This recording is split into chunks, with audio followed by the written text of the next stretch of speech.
আমাদের দেশটা স্বাধীন হয়েছে কিন্তু এখনো অনেক সংস্কার বাকি। তাই আমরা এই যে দেয়ালের মাধ্যমে চিত্র এঁকে রং তুলি দিয়ে কিছু রং মানে যেগুলো সংস্কার প্রয়োজন সেগুলো আমরা করে বোঝানোর চেষ্টা করতেছি যে সরকারকে, বা মানে এখন যা চলতেছে এটা আমরা বোঝানোর চেষ্টা করতেছি যে এগুলো সংস্কার করা খুব প্রয়োজন দেশের জন্য।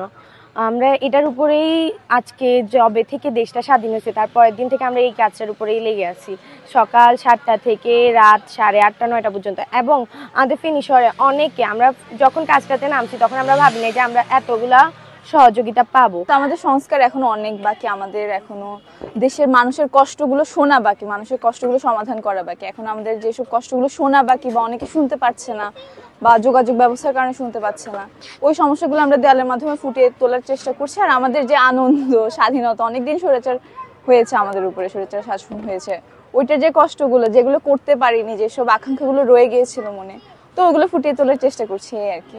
আমরা প্রথমত ফেনী শহরের বিভিন্ন পয়েন্টে পয়েন্টে কাজ করছি, মিজান রোড এরিয়াতে কাজ করছি এবং কলেজ রোড এরিয়াতে, আর এর বাইরে হচ্ছে সোনালী ব্যাংক এরিয়াতে আর ডক্টরপাড়া কাজ করছি। এর বাইরে মডেল থানার সামনে হচ্ছে কি আমরা আমাদের কাজ চলতেছে। আর ফেনী জেলার ফুলকাজি, পরশুরাম, দাগনভূঞা বিভিন্ন এলাকা আমাদের কাজ হচ্ছে। আর প্রথমত যে কাজটা দিয়ে আমরা শুরু করি, প্রথম ফেনীতে যিনি শহীদ হয় শ্রাবণের এলাকাতে আমরা কাজ করি। আর আমাদের এই কাজটার মধ্যে সাপোর্ট করতেছে হচ্ছে 300 থেকে 400 স্টুডেন্ট। এর বাইরেও জেলা স্বেচ্ছাসেবক পরিবার আমাদেরকে হেল্প করছে। আমাদের কাজের যে কাজগুলো আমাদের ফুটে উঠছে, বাংলাদেশের জাতীয় পতাকা, মানচিত্র, মুক্তিযুদ্ধের চেতনা, বিভিন্ন জিনিস শিক্ষার্থীরা তুলে ধরছে। 250-টিরও বেশি ডিজাইন অপশন নিয়ে ওয়ালটন স্মার্ট ফ্রিজ, বোঝে আপনার প্রয়োজন। আমাদের মনে হয়েছে যে আমাদের এই সুন্দর স্বপ্নের বাংলাদেশটা যাতে আমরা আবার নতুন করে সুন্দর করে গড়ে তুলতে পারি, তার জন্যই আমরা শুরু করে দিয়েছি বিভিন্ন নষ্ট দেয়ালে গ্রাফিটি করা, রাস্তা ক্লিন করা বা ট্রাফিক করা। যেহেতু অনেক অ্যাক্সিডেন্টের ঝুঁকিও বাড়ছে, তা নিয়ে আমরা সকল শিক্ষার্থীরা লেগে পড়েছি আমাদের স্বপ্নের সুন্দর বাংলাদেশটা সুন্দর করতে।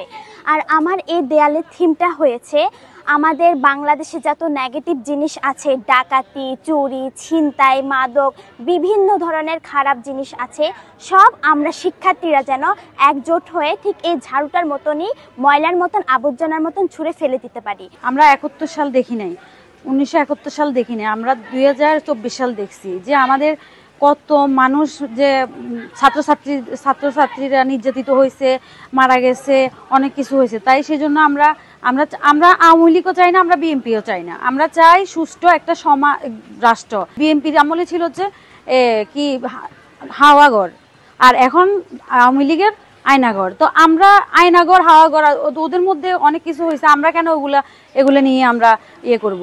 আমরা চাই আমরা আমাদের একটা একটা রাষ্ট্র যেন সুন্দর হয়, সেটা আমরা চাই। আর এখানে সবাই আমরা কাজ করতেছি, সবগুলা দেখাইতেছি, দেওয়ালে উঠাইতেছি, এটাই। আমরা মূলত আমাদের অ্যারাবিক ক্যালিওগ্রাফি গ্রাফিতি দ্বারা আমাদের পুরো ফেনীবাসীর কাছে ইসলামটাকে ফুটিয়ে তুলতে চাই। ইসলামের সৌন্দর্যটা যে আপনার শুধুমাত্র আপনার মসজিদ কেন্দ্রিক নেই, এটা যে আপনার সংস্কৃতিতে এটা অনেক বড় ভূমিকা রাখতে পারে, আমরা এই চেষ্টাটাই আমরা মূলত করতেছি ইনশাল্লাহ।